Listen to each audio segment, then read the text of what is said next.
Hello friends, मैं आशुतोष गुप्ता आपका स्वागत करता हूं आपके चैनल बैंकोपीडिया में।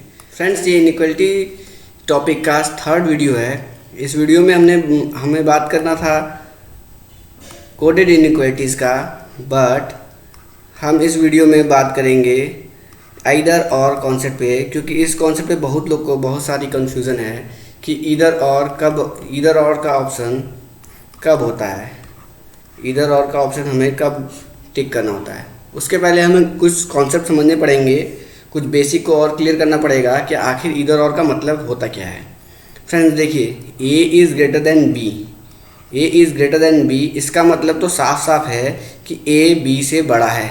मतलब ए की जगह 5 रख दे तो बी की जगह 4, 3, 2, 1 कुछ भी आ सकता है, बट 5 से कम ही आएगा। A is greater than B का साफ साफ मतलब ये होता है। बट अगर A is greater than equals to B है, इसका मतलब क्या होता है फ्रेंड्स? इसका मतलब ये होता है either A is greater than B और A is equals to B. मतलब या तो ए बी से बड़ा होगा या तो ए बी के बराबर होगा। मतलब अगर बी की वैल्यू 4 हो गई तो ए की वैल्यू 4 भी हो सकती है, 5 भी हो सकती है, 6 भी हो सकती है। मतलब 4 से लेके 4 और उससे ऊपर की सारी वैल्यूज़ ए ले सकता है।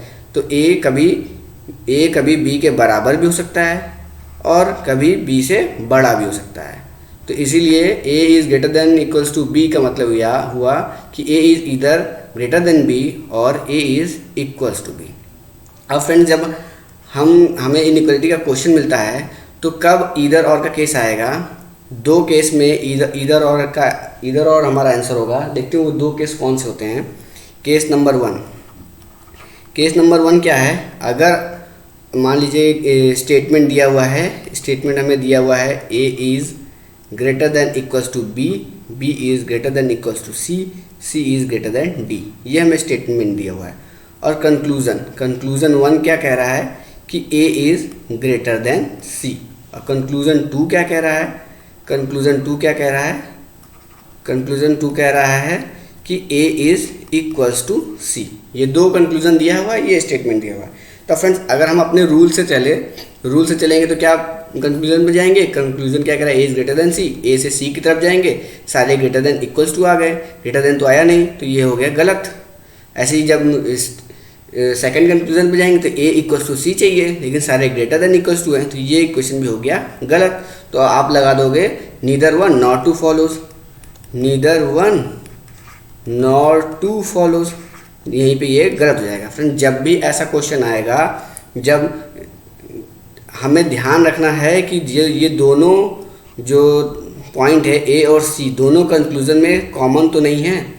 अगर ये दोनों कंक्लूजन में ए और सी जैसे दिया हुआ यहाँ पे अगर कॉमन है, दोनों एलिमेंट कॉमन है दोनों कंक्लूजन में, तभी हमको अलर्ट हो जाना है कहीं ये ईदर और का केस तो नहीं है। फिर जैसे ही हमने देखा कि दोनों एलिमेंट्स कॉमन है, ए और सी कंक्लूजन 1 में भी है, ए और सी कंक्लूजन 2 में भी है, तो हम अपने स्टेटमेंट को फिर से रिव्यू करेंगे, देखेंगे हमारा कंक्लूजन क्या निकल के आ रहा है। तो हम देखेंगे A is greater than equals to B है, B is greater than equals to C है, तो हमारा कंक्लूजन आएगा A is greater than equals to C. ये हमारा कंक्लूजन है।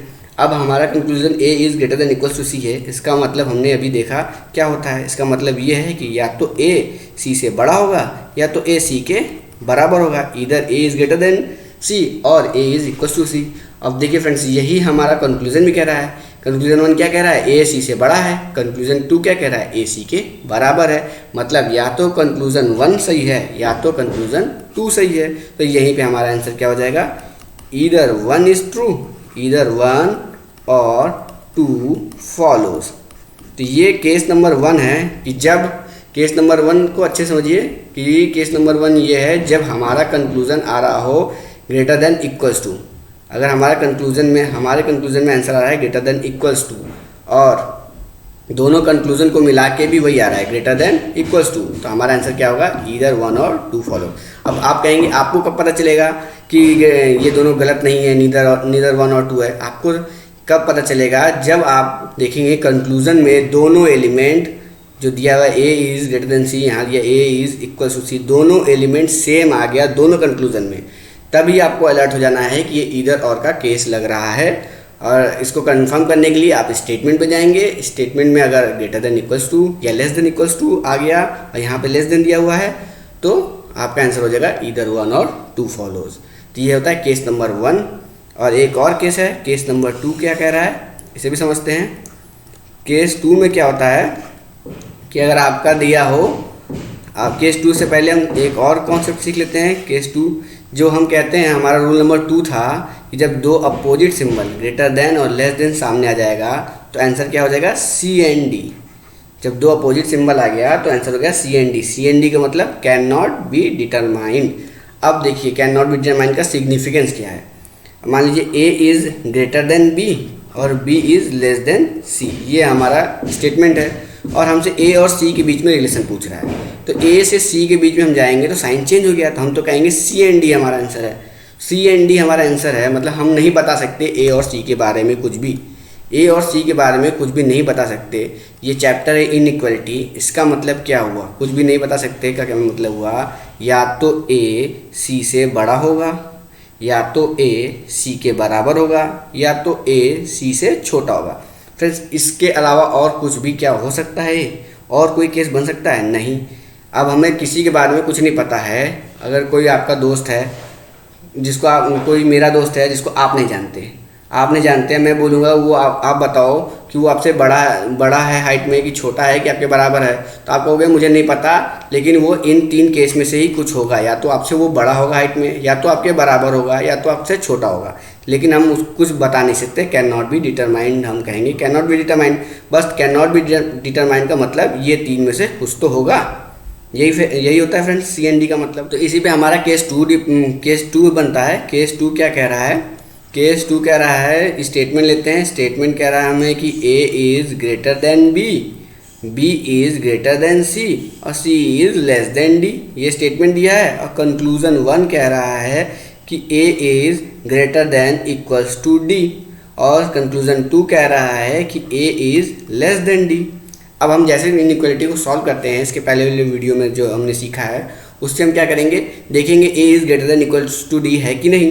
तब हम ए से डी की तरफ जाएंगे, पहले ही हमें ग्रेटर देन मिल जाएगा तो हम यहीं पे इसको गलत कह देंगे। क्यों फ्रेंड्स, क्योंकि हमें ग्रेटर देन मिल गया। अब इसके आगे ग्रेटर देन इक्वल्स टू भी मिलता है तो भी हमारा आंसर तो ग्रेटर देन होगा, क्योंकि ग्रेटर देन के प्रेफरेंस ज़्यादा होता है ग्रेटर देन इक्वल्स टू से, हमारा आंसर तो ग्रेटर देन हो जाएगा। लेकिन हमें ग्रेटर देन इक्वल्स टू चाहिए तो हम पहले ही इसको यहाँ पे गलत बोल देंगे। फिर कंक्लूजन 2 पे जाएंगे, कंक्लूजन 2 को क्या पढ़ेंगे, डी इज़ ग्रेटर देन ए, फिर डी से ए की तरफ आएंगे, डी से ए की तरफ बढ़ेंगे, ग्रेटर देन फिर लेस देन, तो हम इसको कहेंगे सी एंड डी, तो ये भी गलत हो जाएगा। तो हमारा आंसर नीदर 1 नॉट 2 लगाएंगे।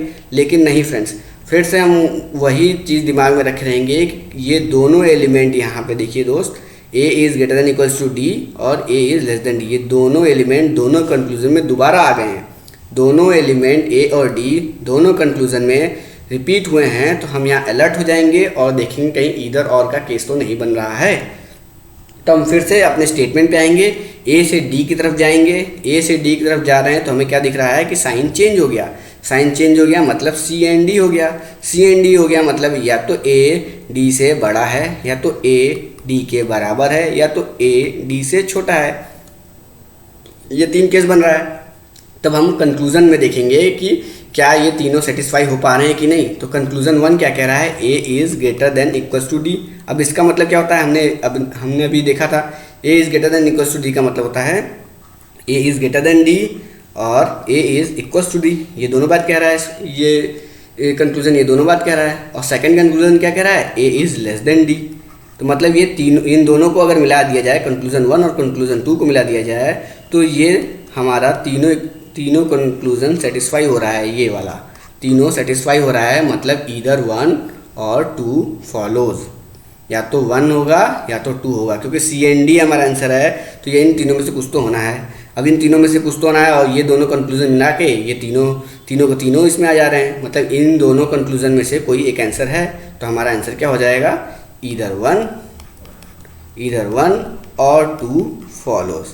तो फ्रेंड्स यही समझने वाली बात थी हमें कि जब भी हमें कंक्लूजन में दोनों एलिमेंट सेम आ जाए दोनों कंक्लूजन में दोनों एलिमेंट सेम है, ए और सी यहाँ पे, ए और सी यहाँ पे, ए और डी यहाँ पे, ए और डी यहाँ पे सेम हो जाए, हमें उस टाइम तुरंत अलर्ट हो जाना है कि कहीं ये ईदर और का केस तो नहीं बन रहा है।